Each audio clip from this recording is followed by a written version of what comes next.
Let's also shift focus over to the Gulf. As the tensions in the Gulf escalate, Britain has said it will send a second warship to the region. Relations between Tehran and London were further strained after the UK said that Iranian boats tried to impede a British oil tanker in the Persian Gulf. The HMS Duncan, that is currently in the Mediterranean, will be sent to the Gulf. It is expected to join the HMS Montrose in the region next week. This comes after British overseas territory of Gibraltar said it seized an Iranian tanker solely on the basis of sanctions violation and not on the request of any other country. Gibraltar has accused the Iranian tanker of violating European Union sanctions on Syria. Earlier, it had also arrested the master and chief officer of the tanker along with 2 others. Now, the police has said that all 4 crew members have been released on bail. The investigation is still underway and the ship continues to be detained. I therefore want to confirm to the House that all relevant decisions in respect of this matter were taken as a direct result only of the Government of Gibraltar having reasonable grounds to believe that the vessel was acting in breach of established EU sanctions against Syria. There has been no political request at any time from any government that the Gibraltar government should act or not act on one basis or another. Now, on Thursday, the Royal Marine seized Iranian tanker Grace 1, accusing it of carrying oil to Syria. Tehran has denied the accusations and demanded the release of the tanker.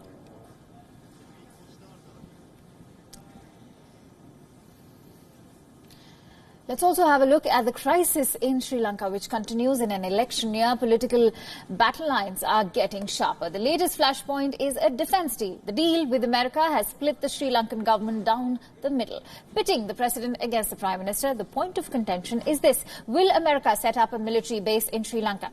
The government says no. The opposition says the deal allows that. First, let's also tell you about the deal. Sri Lanka is negotiating a new military cooperation pact with the United States. Prime Minister Ranil Wickremesinghe told Parliament that this deal, known as the Status of Forces Agreement, so far would not hurt Sri Lanka's sovereignty. He said that the deal would not allow the US to set up a military base on the island. His critics are not convinced. Replying to a question raised by an opposition MP, the Prime Minister said that the agreement was signed in 1995. It was signed by President Chandrika Bandaranaike Kumaratunga. It establishes the framework for US military personnel to operate in Sri Lanka. Now, there's a second pact, known as the Acquisition and Cross-Servicing Agreement, or the ACSA. It was signed in 2007 by then Defence Minister Gotabaya Rajapaksa. It was renewed in August 2017 without any changes. It extends diplomatic privileges to military personnel and defence contractors.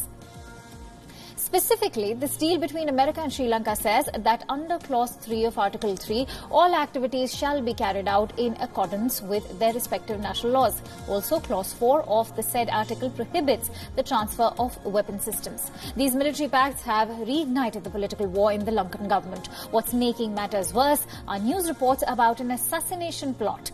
The local media is reporting about a plot to kill President Sirisena. A member of Parliament, Dayasiri Jayasekara, said that security agencies have busted a plot to assassinate the president.